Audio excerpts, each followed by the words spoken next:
Ken Trahan with Lenny Vangilder. It's our First NBC Bank Weekend Review, brought to you by First NBC Bank with 39 locations throughout southeast Louisiana and into the Florida Panhandle. That's First NBC Bank, proud sponsor of SportsNOLA.com. For all intents and purposes, the Saints will spend another season at home after the holidays because they have clinched their fourth losing season in their last 5 years, their third in a row, by virtue of a 16-11 loss at Tampa Bay. By all measures, an ugly loss. The offense under 300 yards, turned it over 3 times, dropped 2 touchdown passes, and missed another that was a clear touchdown on an overthrow. So, Lenny, as Jim Moore always said, you are what you are. Your record is what it is for a reason. The Saints are 5-8. That's who they are. Yeah, and I mean, there is still a mathematical chance out there. Okay, forget it. It's very improbable at this point. Okay, but there's still a mathematical chance. But you're right. For all intents and purposes, the season is over. You could start looking at 2017. You could start looking at the draft. You could start looking at free agency. And look, it's been, here.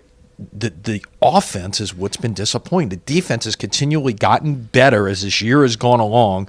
Well, you throw the Detroit game out where they really struggled to get off the field at times, and they really did some things. But look at the last 2 weeks and what this offense has done. This is the first time in the Sean Payton era they've been held under 14 points in consecutive games since Sean took over in 2006. So, and Drew Brees in the last 2 games, no touchdowns and 6 interceptions. What has changed there? I don't know. But obviously, you have to wonder if there's, reason for concern going forward. And look, things aren't going to get any easier. This is a really good Arizona defense that the Saints are going to face next Sunday. Certainly on the road. And, of course, their offense, Carson Palmer, like Breeze, has struggled with turnovers, but they have good players, so that's going to be a very tough task. And where the Saints are concerned, the questions are flowing now. What changes will take place now? We've seen changes in the scouting department. We've seen changes in the front office with Jeff Ireland coming in. We've seen changes on the staff with defensive coordinator in particular. So the question that remains is, what further change are you going to make outside of changing players? There are some young pieces in place. Von Bell certainly looked really good in that game yesterday. Nick Fairley playing for another contract, played well. Of course, Vaccaro's done for the year, but he had a good year. Jordan's a good player. And Craig Robertson missed the game. He's had a solid season. So there's some things in place that look pretty solid. But, again, you have to ask yourself what other changes are going to be made, and then next year Drew Brees is a year older. Yeah, and look, even though those players are there better players out there? We were sitting here a year ago talking about how promising Stephon Anthony was at linebacker and what a great rookie year he had until yesterday when he was pressed into action because of the Craig Robertson injury. He's been invisible in 2016. Can't get on the field. So, look, you just got to get more and better players, but more importantly, are we going to see some changes higher up in the organization?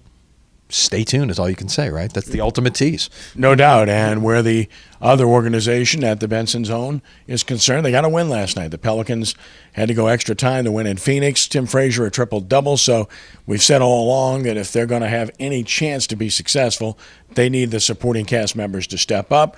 We've seen it at times from Galloway, at times from Jones, certainly from Holiday, and last night they got it from Frazier. Yeah, Frazier off the bench, no less, getting the triple-double. They give Buddy Hield the start. And, look, I think you're right. It doesn't have to be one guy jumping up and scoring 30 points and grabbing 15 rebounds like you expect every night out of Anthony Davis, but you got to get a little bit from everybody. I like what I've seen lately of Galloway. He's starting to, get into a little bit of a flow here. Got off to a slow start. I think really found himself in that game a couple of weeks ago at home against Charlotte, and then has played a little bit better as well this week. So, he's the kind of guy, you really want to be able to extend a defense. You need three-point shooting, which they've not gotten much of the entire year, and he gives you that ability. He does indeed. And where high school football is concerned, the 2016 season is history. And by the way, on Tuesday, you'll be able to meet all the weekly award winners as we announce our Player of the Year and Coach of the Year for the R&L Carriers New Orleans Bowl, Greater New Orleans Sports Foundation Quarterback Club, SportsNOLA.com, WHNO TV, WGSO 990 AM Prep Player of the Year and Coach of the Year. Always a tough decision. That's Tuesday at the Cannery at noon, and the public's invited, $25 per person. I don't know. Scratching my head. Man. Yeah, it's look, you got some tough choices there. I mean, there's some outstanding performances on both the player and coach level this year.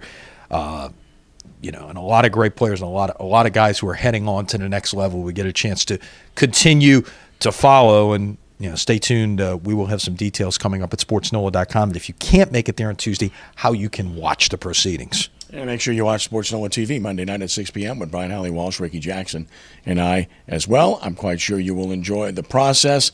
And college basketball, of course, well underway. You can follow SportsNOLA.com. We'll start talking about that more.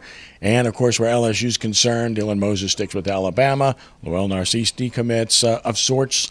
Miles Brennan has already reopened his process. So some questions there. You wonder how much of this is by intent and how much of it is simply loss.